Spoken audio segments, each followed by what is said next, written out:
എല്ലാ കൂട്ടുകാർക്കും മറ്റൊരു യൂട്യൂബ് വീഡിയോയിലേക്ക് ഹാർദമായ സ്വാഗതം. എല്ലാവർക്കും സുഖമെന്ന് കരുതുന്നു. എല്ലാവർക്കും സുഖമാകാൻ പ്രാർത്ഥിച്ചുകൊണ്ട് നമുക്ക് വീഡിയോയിലേക്ക് പോകാം. ഇന്നത്തെ വീഡിയോയിൽ ഒരു ചെറുകഥയാണ്. നമുക്ക് ആ കഥ ഒന്ന് കേട്ടു നോക്കാം.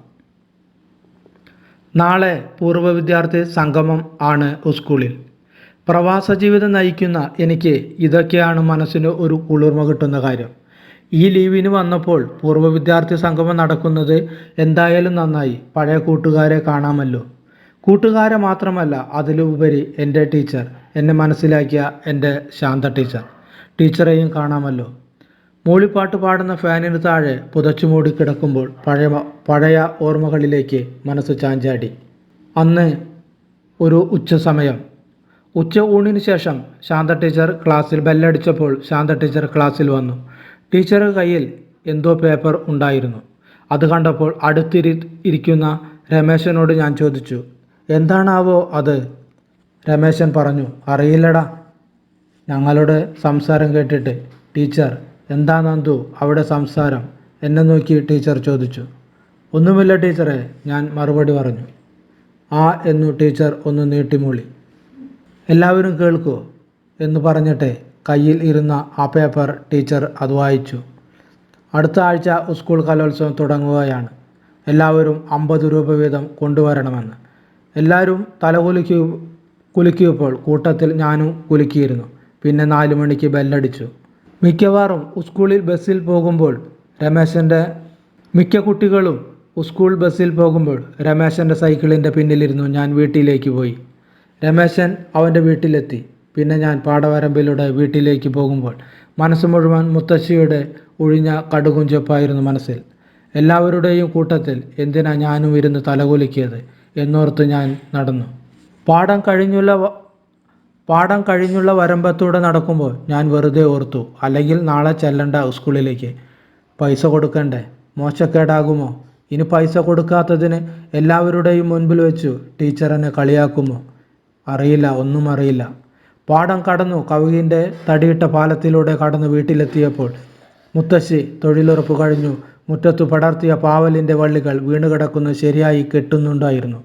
ആ നന്ദു വന്നുവോ? മുത്തശ്ശി ചോദിച്ചു. ആ, ഞാൻ നീട്ടിമൂളി. ഞാൻ ബാഗ് ഉമ്മറത്തു തിണ്ണയിൽ വെച്ചു. ഇപ്പോൾ ചായ തരാട്ടോ എന്ന് പറഞ്ഞു മുത്തശ്ശി അടുക്കളയിലേക്ക് പോയി. ഉമ്മറത്തെ തിണ്ണയിൽ ഇരുന്നപ്പോൾ പാടത്തു നിന്നുള്ള കാറ്റ് വീശിയടിക്കുന്നുണ്ട്. എന്നാലും മനസ്സിൻ്റെ ഉള്ളിൽ ഒരു കുഞ്ഞു ചൂട് പോലെ. ചായ തന്നപ്പോൾ അതിൽ ഇത്തിരി മധുരം കുറവായിരുന്നു. മുത്തശ്ശി, ഇതിലെന്താ ചക്കരക്കുറവ് എന്ന് ഞാൻ ചോദിച്ചില്ല. കാരണം കഴിഞ്ഞ ദിവസം പലചരക്ക് കടയിലെ രമേശേട്ടൻ പറഞ്ഞതാണ്, തരാനുള്ളത് തന്നിട്ട് അടുത്തത് വാങ്ങിച്ചോളാൻ. എല്ലാവരും ഇതുപോലെയായാൽ ഞാനും പൂട്ടിപ്പോകുക നല്ലതെന്ന്.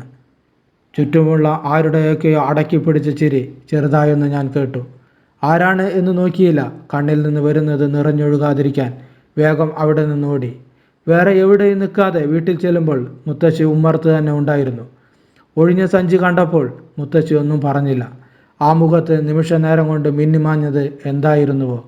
കണ്ണു തുടച്ച് അകത്തേക്ക് പോകുമ്പോഴേ ഉമ്മറത്തെ ചുവരിലിരിക്കുന്ന അച്ഛൻ്റെ ഫോട്ടോയിലേക്ക് ഒന്ന് നോക്കുക മാത്രം കണ്ടു. അങ്ങനെ ഒരാൾ ഉണ്ടായിരുന്നെങ്കിൽ എല്ലാ സങ്കടവും തീർത്തേനെ എന്ന് ഒരുപാട് തോന്നിപ്പോയി. പിറ്റേന്ന് രാവിലെ എണീറ്റപ്പോൾ സ്കൂളിൽ പോകാൻ ഒരു മടി പോലെ.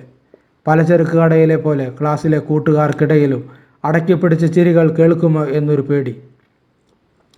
ഒരു കാരണമില്ലാതെ എങ്ങനെയാ പോകാതിരിക്കുക? മുത്തശ്ശിയുടെ മുഖത്ത് നോക്കി നുണ പറയാനും വയ്യ. അങ്ങനെ നുണ പറയാൻ ശീലിച്ചിട്ടുമില്ല. പോവും മുമ്പ് വെറുതെ അടുക്കളയിലുള്ള മുത്തശ്ശിയുടെ കടുകും പാത്രത്തിലേക്ക് ഒന്ന് നോക്കി. 4ാം ക്ലാസ്സുകാരൻ്റെ അഭിമാനം ചോർന്നു പോവാതിരിക്കാനുള്ള 50 രൂപ അവിടെ എവിടെയെങ്കിലും ഉണ്ടോ എന്നറിയാൻ. തുറന്നു നോക്കേണ്ടി വന്നില്ല. ഒരു കടുകുമണിയോളം പോലും അതിൽ ഉണ്ടായിരുന്നില്ല. സ്കൂളിൽ എത്തി ബെല്ലടിച്ചപ്പോൾ ഉള്ളിൽ ആകെ ഒരു വീർപ്പുമുട്ടലായിരുന്നു. ഹാജരെത്തി ബെല്ലടിച്ചപ്പോൾ ഹാജർ വിളിച്ചതിന് ശേഷം ഓരോരുത്തരായി കലോത്സവത്തിന് പൈസ കൊടുത്തു. ടീച്ചർ അപ്പോൾ ഓരോരുത്തരുടെയും പേരുകൾക്ക് നേരെ ടിക്ക് മാർക്ക് ഇട്ടു. കൊണ്ടുവന്നവർ എല്ലാം തന്നോളൂ എന്ന് ടീച്ചർ പറഞ്ഞു. തല അറിയാതെ ചുറ്റിലും നോക്കി. എൻ്റെ മുഖം മാത്രമേ വാടിയിട്ടുള്ളൂ. എന്താ ഇങ്ങനെ ഇരിക്കണേ എന്ന് കണ്ടു രമേശൻ ചോദിച്ചു. ഹോംവർക്ക് ചെയ്തിട്ടില്ല അല്ലടാ നീ? ആ പിന്നെ അവനൊന്നും ചോദിച്ചില്ല. ആ ഞാനൊന്ന് നീട്ടി മൂളി. പിന്നെ അവൻ എന്നോടൊന്നും ചോദിച്ചില്ല. അടുത്തത് അവൻ്റെ പേരാണ്. അവൻ ട്രൗസറിൽ ഭദ്രമായി കൊണ്ടുവന്ന 50 രൂപ കൊണ്ടുപോയി മേശമേൽ വെച്ചു. ടീച്ചർ അവൻ്റെ പേരും ടിക്ക് ചെയ്തു. അടുത്തത് നന്ദു. ഞാൻ പതുങ്ങി.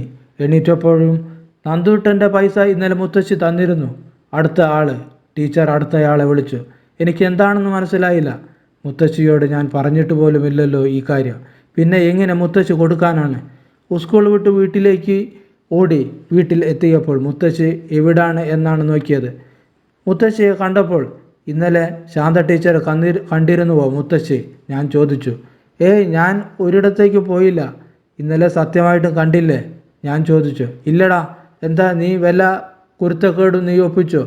ഏയ് ഇല്ലല്ലോ മുത്തശ്ശി. പിറ്റേ ദിവസം സ്കൂളിൽ പോയി. അന്ന് ഉച്ചയാവാൻ ഞാൻ കാത്തിരുന്നു. സ്റ്റാഫ് റൂമിൻ്റെ അരികിൽ ടീച്ചറെ കണ്ടപ്പോൾ ഞാൻ ഓടിപ്പോയി ചോദിച്ചു. മുത്തശ്ശി തരാതെ എങ്ങനെയാ ടീച്ചർക്ക് 50 രൂപ കിട്ടിയതെന്ന്. എൻ്റെ നെറ്റിയിലേക്ക് വീണ് കിടന്ന മുടി ഒതുക്കിക്കൊണ്ട് ടീച്ചർ പറഞ്ഞു. ടീച്ചർമാരും അമ്മമാരെ പോലെയാണ്. ഇനി ഒഴിഞ്ഞ സഞ്ചിയുമായി ഒരിക്കലും രമേശേട്ടൻ്റെ കടയിൽ നിന്ന് കണ്ണു നിറച്ച് ഓടണ്ടാട്ടോ. എന്താവശ്യമുണ്ടെങ്കിലും ടീച്ചറോട് പറഞ്ഞോളൂ എന്ന് ടീച്ചർ പറഞ്ഞപ്പോൾ അറിയാതെ കണ്ണിൽ നിന്ന് വീണത് കണ്ണുനീർ ആയിരുന്നില്ല, ഒരു പ്രതീക്ഷയുടെ തുള്ളികളായിരുന്നു. രമേശേട്ടൻ്റെ കടയിലെ അടക്കിപ്പിടിച്ച ചിരികൾക്കിടയിൽ സ്നേഹിക്കാൻ അറിയുന്ന ഒരാളും ഉണ്ടായിരുന്നു. ഒരു 4ാം ക്ലാസ്സുകാരൻ്റെ അഭിമാനം കാത്തു സൂക്ഷിച്ച ടീച്ചറും അമ്മയെപ്പോലെയല്ല, അമ്മ തന്നെയാണ്. ആ കാലിൽ വീണ് ഒന്ന് പൊട്ടിക്കരണം എന്നുണ്ടായിരുന്നു. അപ്പോഴേക്കും ബെല്ലടിച്ചു. നരവീണ ടീച്ചറുടെ മുടി ചന്ദനം തേച്ച എപ്പോഴും ചിരിക്കുന്ന ആ ടീച്ചറുടെ മുഖം ഓർത്തുകൊണ്ട് ഞാൻ എപ്പോഴോ ഉറക്കത്തിലേക്ക് വീണു. എല്ലാവർക്കും കഥ ഇഷ്ടപ്പെട്ടു എന്ന് വിചാരിക്കുന്നു. ഇഷ്ടപ്പെട്ടിട്ടുണ്ടെങ്കിൽ ലൈക്ക് ചെയ്യാൻ മറക്കരുത്, മറ്റുള്ളവർക്ക് ഷെയർ ചെയ്യാൻ മറക്കരുത്. അപ്പോൾ അടുത്ത ഒരു ടോപ്പിക്കായി വരുന്നത് വരെ എല്ലാവർക്കും നന്ദി, നമസ്കാരം.